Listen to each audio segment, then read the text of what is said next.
Hi friends, welcome to Sheeba's recipes. ഇന്ന് നമുക്ക് വളരെ എളുപ്പത്തിൽ നല്ല ടേസ്റ്റ് ആയിട്ടുള്ള ഉള്ളി സാമ്പാർ ഉണ്ടാക്കുന്നത് എങ്ങനെയാണെന്ന് നോക്കാം. ആദ്യമേ നമുക്ക് തുവരപ്പരിപ്പ് ഒന്ന് വേവിച്ചെടുക്കണം. ഞാൻ 3/4 കപ്പ് തുവരപ്പരിപ്പ് എടുത്തിട്ടുണ്ട്, അതായത് 150 ഗ്രാം. നല്ലതായിട്ട് കഴുകിയിട്ട് കുക്കറിലോട്ട് ഇട്ട് കൊടുക്കുക. പിന്നെ 100 ഗ്രാം ചെറിയുള്ളി ഇട്ട് കൊടുക്കുക. അപ്പോൾ കുറച്ച് ചെറിയുള്ളിയും കൂടി ഇട്ട് വേവിക്കുമ്പോൾ സാമ്പാറിന് നല്ലൊരു ടേസ്റ്റാണ്, കുറച്ചുകൂടെ കൊഴുപ്പും കിട്ടും.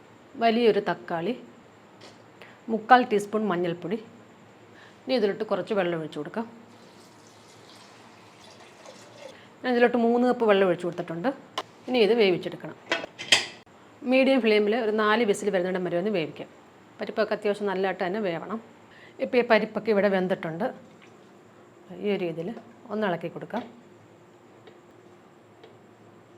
അപ്പോൾ ഇതൊന്ന് മാറ്റി വെക്കാം. ഇനി ഒരു പാനിലോട്ട് ശകലം വെളിച്ചെണ്ണ ഒഴിച്ചു കൊടുക്കാം.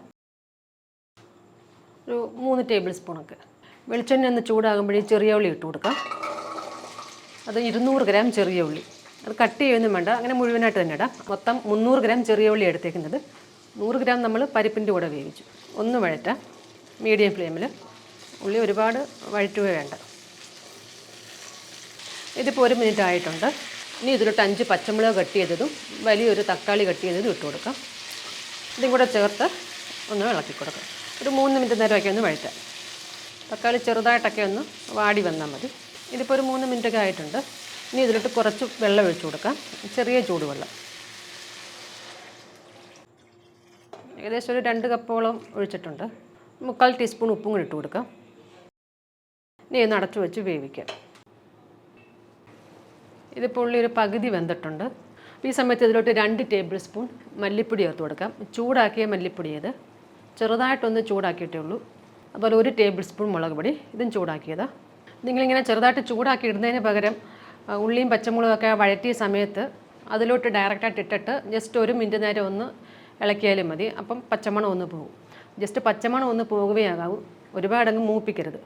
1-1.25 ടീസ്പൂണോളം കായപ്പൊടി, ചൂടാക്കിയ പൊടി ഇത്. പിന്നെ 1/4 ടീസ്പൂൺ വറുത്ത് പൊടിച്ച ഉലുവാപ്പൊടി. കായമൊക്കെ നിങ്ങളുടെ ടേസ്റ്റിനനുസരിച്ച് ഇട്ട് കൊടുക്കുക. ഇനി ഇത് ബാക്കിയും കൂടെ അടച്ചു വെച്ച് വേവിക്കുക. ഇടയ്ക്കൊക്കെ ഒന്ന് ഇളക്കി കൊടുക്കണം. അപ്പോൾ ഇതിലോട്ട് ഞാൻ ഈ പൊടികളൊക്കെ സെപ്പറേറ്റ് ചൂടാക്കിയത് ഉള്ളിക്കകത്തോട്ട് ആ പൊടികളൊക്കെ ഇടാൻ മറന്നുപോയി. പെട്ടെന്ന് ഞാൻ വെള്ളം അങ്ങ് ഒഴിച്ചു. അതാണ് ഞാനിത് സെപ്പറേറ്റ് ചൂടാക്കിയത്. നിങ്ങളങ്ങനെ ചൂടാക്കണമെന്നില്ല. ഇതിപ്പോൾ ഉള്ളിയൊക്കെ ഇവിടെ വെന്തിട്ടുണ്ട്. ഇനി ഇതിലോട്ട് പുളി പിഴിഞ്ഞത് ചേർത്ത് കൊടുക്കണം. ഞാനിപ്പോൾ മീഡിയം സൈസിലുള്ളൊരു നെല്ലിക്ക വലിപ്പത്തിൽ പുളി എടുത്തിട്ട് നല്ലതായിട്ട് പിഴിഞ്ഞത്. അപ്പോൾ അത് ഒഴിച്ചു കൊടുക്കുക. സാമ്പാറിൽ ഒരുപാട് പുളി ഇങ്ങനെ അറിയുകയോ ചെയ്യരുത്. അതുപോലെ ഇത് ചോറിനാണെന്നുണ്ടെങ്കിൽ ഈ ഒരളവിലൊക്കെ എടുക്കാം. ഇഡ്ഡലിക്ക് എടുക്കുന്നെങ്കിൽ തീരെ ചെറിയൊരു നെല്ലിക്ക വലിപ്പത്തിൽ പുളി എടുത്തിട്ട് പിഴിഞ്ഞ് ചേർത്താൽ മതി. ഒന്ന് തിളക്കട്ടെ. ഇഡ്ഡലിക്കാണെന്നുണ്ടെങ്കിൽ ഈ പച്ചമുളകിൻ്റെയൊക്കെ അളവും വേണമെങ്കിൽ ഒന്ന് കുറയ്ക്കാം, എരിവ് ഒട്ടും വേണ്ടാത്തവർ. ഇതിപ്പോൾ നല്ലതായിട്ട് തിളച്ചിട്ടുണ്ട്. ഇനി ഈ പരിപ്പൊക്കെ വേവിച്ചത് ചേർത്ത് കൊടുക്കാം.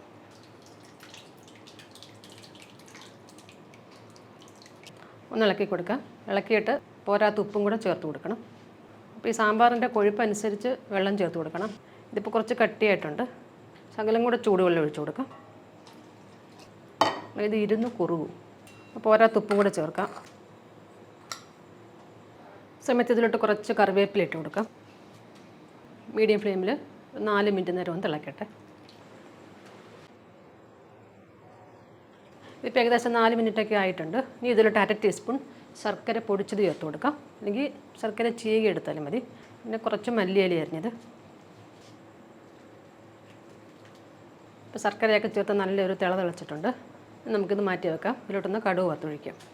അപ്പോൾ വെളിച്ചെണ്ണ ഒന്ന് ചൂടാകുമ്പോൾ 2 നുള്ളി ഉലുവ ഇട്ട് കൊടുക്കാം. 1/2 ടീസ്പൂൺ കടുക്, 2 വറ്റൽമുളക്, കുറച്ച് കറിവേപ്പില. നമുക്ക് ഫ്ലെയിം ഓഫ് ചെയ്യാം. ഓഫ് ചെയ്തിട്ട് ഇതിലോട്ട് 2 നുള്ളു ജീരകപ്പൊടി ചേർക്കണം. അത് ചെറിയ ജീരകത്തിൻ്റെ പൊടി. ഇത് ഉടനെ തന്നെ സാമ്പാറിൽ ഒഴിച്ചു കൊടുക്കാം.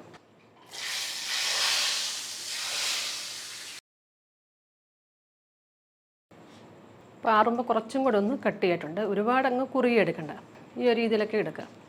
അപ്പോൾ എല്ലാവരും ഒന്ന് ട്രൈ ചെയ്ത് നോക്കണം. നല്ല ടേസ്റ്റായിട്ടുള്ളൊരു ഉള്ളി സാമ്പാർ ഇത്. പിടിയിലേക്കായാലും ചോറിനായാലും പുളിയൊക്കെ അഡ്ജസ്റ്റ് ചെയ്ത് ചേർത്താൽ നല്ലൊരു സാമ്പാർ ഇത്. പെട്ടെന്ന് തന്നെ നമുക്ക് ചെയ്യാനും പറ്റും.